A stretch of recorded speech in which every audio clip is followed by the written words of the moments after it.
Assalamualaikum warahmatullahi wabarakatuh. Bertemu lagi dengan Ibu pada mata pelajaran Pendidikan Agama Islam dan Budi Pekerti. Kali ini kita akan membahas tentang bab 7, kelas 8, rendah hati, hemat, dan sederhana membuat hidup lebih mulia. Rendah hati, hemat, dan sederhana ini adalah akhlak mulia yang sangat dianjurkan oleh Rasulullah SAW. Karena jika kita memiliki sifat ini, maka hidup kita akan menjadi tentram, tenang, dan damai. Untuk lebih jelasnya, marilah kita simak pembelajaran berikut ini.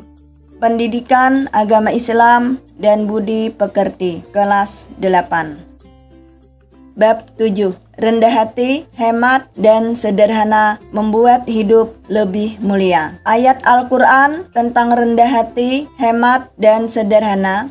1. Quran Surah Al-Furqan ayat 63. Dalam surah ini terdapat kandungan ayat, yaitu Allah mengajarkan agar kita memiliki sifat rendah hati. Sifat rendah hati ini harus diwujudkan dalam setiap perilaku, baik terhadap diri kita sendiri, terhadap Allah Subhanahu wa Ta'ala, maupun terhadap orang-orang jahil yang menyapa kita. Seorang muslim yang memiliki sifat rendah hati akan mendapatkan keridhaan Allah Subhanahu wa Ta'ala, baik di dunia maupun di akhirat. Allah Subhanahu wa Ta'ala melarang keras manusia memiliki sifat sombong. Semua makhluk termasuk manusia tidak boleh sombong atau angkuh.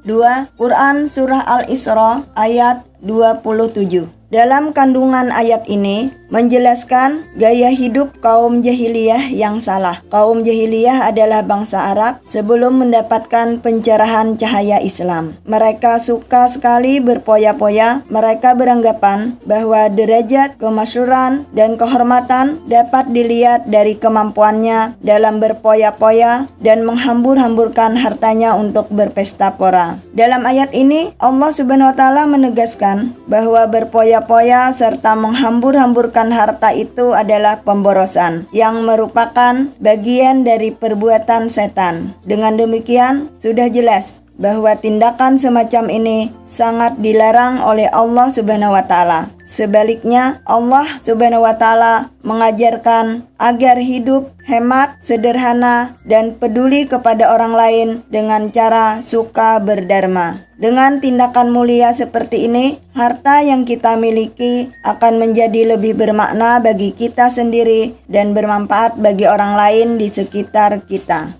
B. Memahami ilmu tajwid tentang hukum bacaan mat. 1. Mat asli atau mat tabi'i. Disebut mat tabi'i atau mat asli apabila terdapat fathah diikuti alif kasrah, diikuti ya sukun, dan dhammah diikuti waw sukun. Cara membacanya panjang 1 alif 2 harakat, seperti pada contoh di bawah ini. Min dunihi Rabbakuma. 2. Mat wajib muttasil. Jika terdapat mat tabi'i diikuti hamzah dalam satu lapas, cara membacanya 3 alif atau 6 harakat. Idza jaa nasrullah.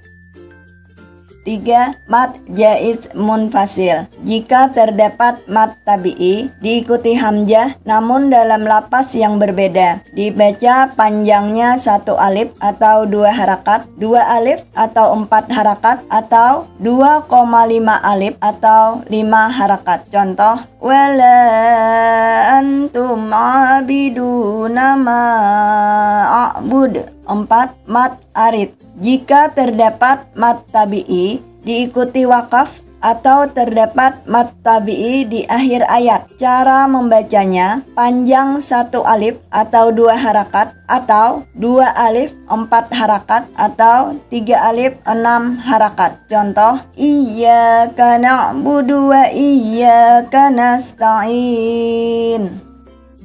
5. Mat iwad. Jika ada huruf yang fathah tanwin terletak pada wakaf atau berhenti pada akhir kalimat, cara membacanya panjang 1 alif atau 2 harakat. Sebagai contoh, inna ma'al usri yusra. Setelah kalian selesai menyimak pembelajaran kita pada bab ini, maka ada tugas untuk kalian. 1. Tuliskan materi pelajaran bab 7. Rendah hati, hemat, dan sederhana membuat hidup lebih mulia di buku catatan. 2. Tuliskan isi kandungan Quran Surah Al-Furqan ayat 63 dan kandungan Quran Surah Al-Isra ayat 27 dengan benar. 3. Tuliskan 2 contoh mat iwat dengan benar.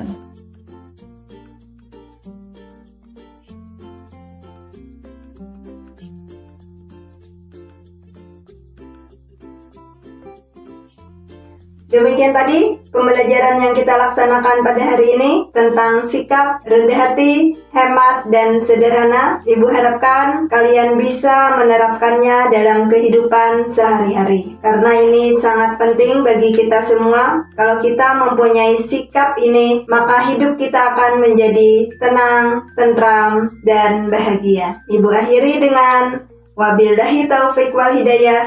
Wassalamualaikum warahmatullahi wabarakatuh.